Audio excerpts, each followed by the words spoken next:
اینا برادر جان چخیلی که سخن کردی گفتی همه автомат با ما نشون ته اینا ما با شما نشون میتیم. اینا شنوری 220 یه خوبیش یه که مثال در سویت اینا در رازتکا میسخی اینجا در سیمی مثال همون چیزی که تعمیرش میکنی که سازش میکنی.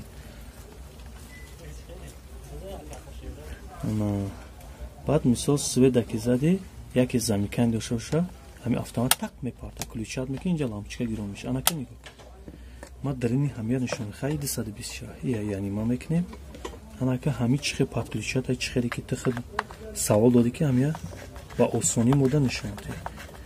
اینا ما میکشویمش так اینا ما میکشومش.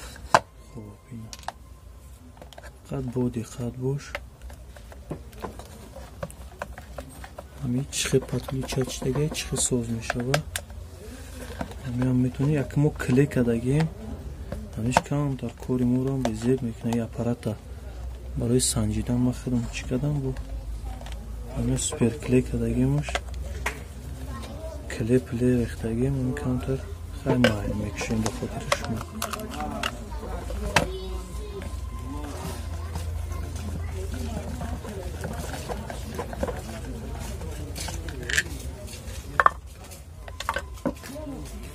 اینو نگاه کن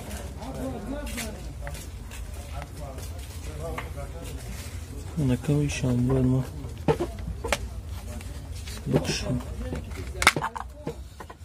اینه برادر جان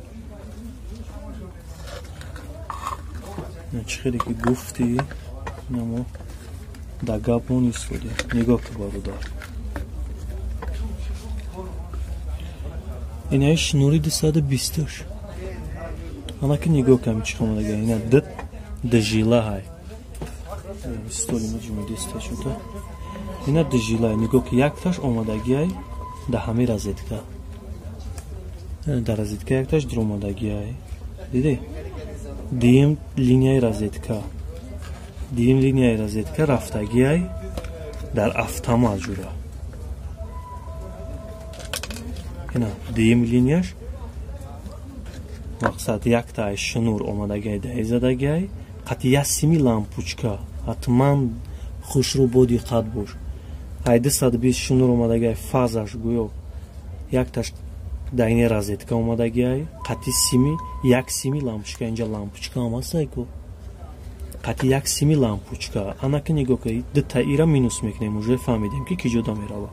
انا که نگاه که این دیم رازیتکا دیم رازیتکا آمدگی قطعی سیمی لامپوچکا دیمش نگاه کن ای رازیتکا را حساب میکنیم دیمش آمدگی در автомат آمدگی قطعی دیگری سیمی لامپوچکا خیلی کدی دیمش در اینا که نگاه کن انا که ایده تفاهمو ای شنور 220 قطعی یک سیمی لامپوچکا ایجاش توقع آمدگی در قطعی دیم سیمی لامپوچکا در ای پارای автомат.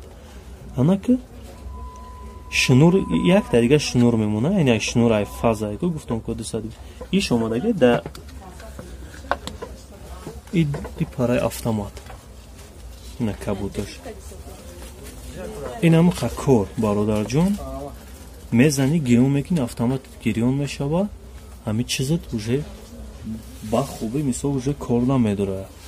این هم کار برادر ویدیوی ما خیلی 4 مینوت چید با خداده اوجه فهموه خوش رو با دقت با تماشا کن با انشالله خوش رو با دقت میفهمی ورودی با فکرم فهموه انشالله با جواب بینیت هم خوب میشه. خب رحمت که با ما چی سوالی هست سوال را جواب دیم و همین با شما با خوب قدر نشان میتیم.